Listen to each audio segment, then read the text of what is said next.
Gwen is really needy right now. Hi, baby. All right, you went down? Okay. Hey, I'm Michelle. Welcome back to my channel. I'm going to show you some books that I've acquired. I know I'm trying not to acquire things, but it just happens. However, in another video, I just did an unhaul. I did unhaul 8 books. Good for me. All right, let's fill it up. However, I hauled more than that. So for Christmas, my husband got me a Owlcrate subscription for 3 months. The December box, technically the December and November boxes have been severely delayed. And I've been trying to keep up on their website of when they're going to have them delivered. They were saying hopefully by the end of January. Well, it's the end of January now. It's literally the last day. So hopefully it comes in the mail today. But the January box came. So let me show you what came in the January Owlcrate box. First, I did go ahead and open it because I got it like on the 20th. It is now the 31st. There was no way I was going to wait. I was too excited. I had to open it immediately. In the Owlcrate box, you get these little cards. The theme for this month was Thrill of the Hunt. We're just going to go down the list of everything that was in the box. The first thing is Wink and Wonder transformed one of the favorite quotes from Gilded Wolves into this wooden bookmark. The first thing is this wooden bookmark. You guys have no idea how excited I am. I love bookmarks. I'm kind of afraid that these are going to be very fragile, but I'm so thrilled to have this wooden bookmark. It's so beautiful. It says, "Make yourself a myth and live within it so that you belong to no one but yourself." This is a quote from the Gilded Wolves. This is a book that I have not read yet, but I do think that I want to. I've heard a lot of really good things about that book. I'm probably gonna be adding that one to my TBR. Yeah, I'm so excited. I have wanted like a wooden bookmark for a really long time. So the next thing is this Airbor inside. And then it has all these sorry, it's all tilted. It has this really interesting design all around it. So this is gonna be the start of a collection of bowls. Each bowl in the series celebrates a different iconic location from Tolkien's worlds. We're beginning a journey in the dwarven kingdom of Erebor. The dwarven runes around the bowl translate to loyalty, honor, and willing heart. I can ask no more than that. It says that the box features a map of Middle-earth designed by mapmaker in the reeds. So I don't see that. Yeah, that's weird. I don't see that. What? The next thing in this box is likely my favorite thing. And this is a pouch, a canvas pouch made from out of print. And it says, "No mourners, no funerals," from Six of Crows, which is from the Grishaverse, which is one of my all-time favorite and stories. And I am so excited. And the back is Ketterdam Skyline. I love it so much. And the card is really funny because it says, "Looking to stash away your Crow Club earnings? Keep your crudge safe inside the officially licensed Six of Crows canvas pouch." So that's really funny. All right. In 2022, they are also starting they're going to start a pin collection of literary places. And they put it in this cute, it looks like a package. So then inside the package is this luggage pin. And these are made by Hey Atlas. And on the back, you can see it says Series 1 of 12. This one is inspired by Darker Shade of Magic. This is another book series that I have not read yet, but I really would like to. To kick off the collection, we're traveling to Red London from A Darker Shade of Magic. And I'm so excited for these because I got really into the Disney pins, and we have some lanyards with all the Disney pins. I still want to find a place. I think when we move, I'm going to do something somewhere in our house and display all of our pins so I can also start my luggage collection to go with those. Also, to start the beginning of literary luggage series, Hey Atlas Creative has also designed a compass pin banner. The use is to display and organize the enamel pin collection throughout the year. So that's what this is for. I was really confused. I had no idea what this was for. I was like, well, that's boring. The idea is to fill it up with all of your literary pins. So now I get it, and that is really cool. So I will be finding a place to put this. I might put it on the side of my bookshelf. Now that I know what that's for, that's actually really cool. All right, the next item is this coin. It comes in this little red velvet bag. And there's like a card inside of it that says the Arwayan dinar coin, designed by Icy Designs. Yeah, so it's this really cool looking coin.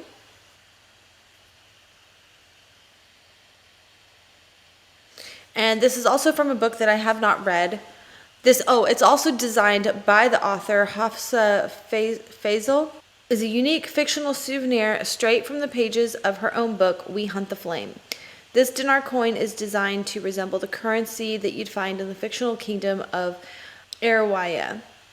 So that's really cool. I have not read We Hunt the Flame. I've heard really good things about it. I do want to read it. And finally, for the book selection is The Ivory Key by Akshaya Raman. It's still in the plastic, so I don't really want to open it until I'm ready to read it. All of the Owlcrate books come with a book plate, so a letter from the author. Land filled with ancient artifacts, crumbling forts, and secrets lurking around every corner. I was a teen when first Twilight books were coming out, so I grew up with the explosion of the YA category. It's no surprise that when I sat down to write my own book, I went back to all the tropes and elements that I loved about classic YA fantasy. At first glance, the Ivory Key is a traditional YA tale of vanishing magic and the princess who must bring it back. But I put my own spin on it. In this world, magic is a physical resource that anyone can learn to use, and in order to get more for dysfunctional royal siblings, must follow clues left behind by the dangerous secret society. I started writing this book in 2016, but I had the idea for it way back in 2010 when I was still a teen myself. Originally, I wanted to write a Robin Hood retelling where the rebels stole magic instead of money. You can still see the vestiges of this initial spark in Raya and the Ravens. But as my idea evolved, I began to draw inspiration from other stories that I loved. I thought often of the sibling relationships in the originals and the clever puzzles in my favorite childhood treasure hunt movies like Indiana Jones, The Mummy, and National Treasure. I also pulled from my own heritage, filling the book with a lot of my favorite things about India: ancient architecture, regional food, traditional art forms, and extravagant celebrations. But the one thing that never changed was that it would be a story about siblings. Though the book has slow burn romances and epic friendships at its core, this was always a love letter to messy, complicated families and what it means to protect the ones that you love. I hope you enjoy reading this as much as I loved writing it. I am so excited for this book. That sounds so good. Adrienne Young wrote a blurb that says, which Adrienne Young wrote Fable and the sequel to that. The Ivory Key is an epic YA fantasy sibling story that I've been waiting for. Rich world, satisfying slow burn romance makes the series a must read. That sounds so good. I cannot wait for this book. Also in the Owlcrate boxes, you get these little pamphlets that give you more information, a interview with the author. This one has a Middle-earth crossword puzzle, which, by the way, I've not read Lord of the Rings. I do plan to at some point this year. I have to read it. I think that I'm going to also have to read it before I read the Wheel of Time series. Which might have to hurry up and happen because I really want to read the Wheel of Time series. But anyways, so there's this Middle-earth crossword puzzle, and then if you like Ivory Key, try these: Gilded Wolves, Nocturna, and We Hunt the Flame. January box photo challenges. You're supposed to do these, and share on like Instagram, which I did not do. I guess it's not too late. We'll see. Instagram, YouTube, or Facebook. Then they have some other books that are coming out this month. And finally, my favorite thing about this, it is so cool. I'm definitely going to have to download this on Spotify. Six of Crows inspired playlist curated for Kaz Brecker and his Crow Club crew who rule the streets of Ketterdam. Scan this code using the Spotify app or visit this link. Okay, so that was the Owlcrate. That was the January Owlcrate. All right, so my mom and I went to a lot of just different places, just kind of obscure places, and we wound up at a flea market, found some cool stuff. So she found this book by Ken Follett called The Man from St. Petersburg. And this book is... Okay, so this is about a guy who goes to London to kill somebody. And there's all these obstacles in the way, like Winston Churchill, the English police, and this powerful lord. All of these things in his way, most people would not be able to accomplish what they were there to accomplish, except for the man from St. Petersburg. Basically how this person defeats all these obstacles to kill somebody. My mom read this book and thought it was so good. She read this in like 2 days while she was here and left it here for me to read, and she said it was really, really good. So there's that one. And she loves Ken Follett and told me that I definitely need to read Pillars of the Earth. This is one of his most notable works. So I did find this at the same time. So I did go ahead and pick it up. This is a big boy. This is almost 1,000 pages. It's a really big book. The funniest thing about this is I was flipping through it and it looks like there is a bookmark here towards the very end at page 938, and it is a plane ticket, like really, really old plane ticket. And apparently they were traveling from Charlotte to Nassau. I cannot say that. Nassau. But I just, like, you don't get tickets like this anymore. So this is like an old ticket. I think that is so interesting. Okay, so Pillars of the Earth essentially is about the building of a church. But it's not, it sounded so boring to me. I was like, really? A whole 1,000 pages to talk about building a church? But I guess it goes into so much more. I mean, it better, because that's a lot of pages. But my mom says it's actually phenomenal, and so I do look forward to reading this. I don't know when I'll get around to it, though. But I do really want to. I also found they did not have book 1, and I was mistaken. For whatever reason, I was thinking, well, this has to be book 1. It's because it says The Wheel of Time in the Beginning. However, this is actually a prequel. I don't want to go ahead and start here. I would rather read this later on after I read the first book. There's that. And then I also found book 3. They did not have book 1 or book 2. Somebody probably already picked them up, but that's okay, because I'm pretty sure I will be really into this book and I'll probably read it. So the next one I found, not at the same place. I think I found this one. I found this one at a thrift store. Crown Princess of Hawaii, Kaiulani. I just have to read this. Kaiulani's story is Hawaii's own story, spanning from years when the island struggled against foreign domination and saw the collapse of the monarchy and became a territory. It's a dramatic story full of interest, beauty, pathos, both fascinating and is a biography of singularly gifted young woman, and valuable as a chapter in the history of the 15th state. Kaiulani was a fairy tale princess who as a child lived in an enchanted Waikiki garden of huge banyan trees where peacocks roamed. She was a dazzled beholder and the first formal coronation of the Hawaiian king, a princess who later suffered years of exile and humiliation, who became the shining heroine of the humbled nation and who died still young and beautiful. She was the only crown princess ever to become an American citizen. Her decision in early youth to reject the The affected proposal of marriage of convenience with the Japanese prince affected the circumstances of the attack of Pearl Harbor over 40 years after her death. Robert Louis Stevenson was her good friend, and not even her grimmest political enemies could hate her. And definitely a piece of history I think that we never think about. All right, another one I picked up is called The Pope's Daughter by Dario Fo, and also winner of the Nobel Prize for Literature. This is also, it says, the novel of Lucrezia Borgia. Wow, I didn't even look. This phenomenal artwork in here. Oh my goodness. There's all this artwork in here. Okay, so again, this is just far too complicated to put into my own words. I'm just going to read from inside the fold.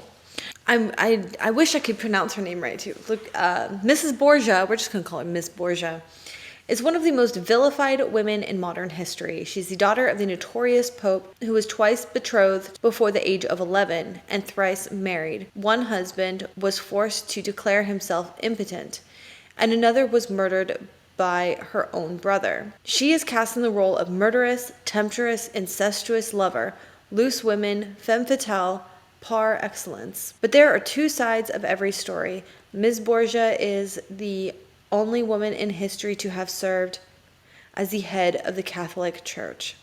She successfully administered several of the Renaissance Italy's most thriving cities, founded one of the world's first credit unions, and was a generous patron of the arts. She was mother to the prince and to a cardinal. She was a devoted wife to the Prince Ferrara and the lover of the poet Pietro Bembo. She was a child of the Renaissance and, in many ways, the world's first modern woman. In this richly imagined novel, Nobel laureate Dario Fo reveals her humanity, her passion for life, her compassion for others, and her skill at navigating around her family's evil doings. The Borgias are unrivaled for the range of magnitude to the political machinations and opportunism. Fo's brilliance rests in the rendering of their story in the shocking mirror image of the uses and abuses of power in our own time. She herself becomes a model for how to survive and the rise above those abuses. And I just love this cover. Oh, I am so excited to read this book. I didn't even know this existed, but then I saw it, and now I'm so excited to have it. This is a silly one that I found called The Idiot Girl and the Flaming Tantrum of Death by Lori Notaro. Reflections on revenge, germophobia, and laser hair removal. This is just supposed to be very humorous. I guess this just tells about her observations of just silly, random things, completely opposite of the other book. This one I have also picked up for my son Michael, because I think this might be something he would like. This is called Denton Little's Death Date. So this takes place in a world where people know the day that they are going to die since the moment they are born. And I guess this is supposed to tell the story in pretty humorous light. We'll see how that goes. It is young adult fiction. The back says, imminent death has never been so funny. Hilarious, thought-provoking, irreverent, and unforgettable. Live your own death. Highly original, fantastically entertaining, laugh-out-loud funny. Let's all pray the Grim Reaper is even half as witty as a deadly talented Lance Rubin. Till then, skip this book at your own peril. So, that just sounded really cute. I picked up A Little Life. Kind of been on the fence about whether or not I wanted to read this because I know it's supposed to rip your heart out, and usually I stay clear of those books, but something about this book and what everyone is saying about this book, about how the story weaves and how lyrical is written. I know that it deals with like drugs and stuff, but I don't think that that's like, I just think that's a contributing factor to the events of this book. I don't really know, but I'm going to read this book. I'm kind of scared. I've been reading a lot of books that like are so and so good, and that makes me feel like I really want a book that's just going to stick to me, deeply move me. And that seems to be what everyone is saying about this book. So I think that I need this book in my life. And lastly, this is not a book. There's a couple missing from here, but I thought it was really cool. So I said that my mom went to Greece. Did I say that in this video? No, I might have said it in another one. I've been filming a lot of videos in the last couple of days. I forgot. In one of my videos recently, I mentioned my mom was here to visit, and she had just been traveling around the world. She went to Iceland, she went to Greece, and she went to Istanbul. While she was in Greece, she found these magnetic book clips from Greek philosophers. So on here we have Plato, Socrates, Homer, Sophocles, and I have somebody's in another book. I removed it from here, and I gave one to my mom because she needed a bookmark too. So I gave her one of those.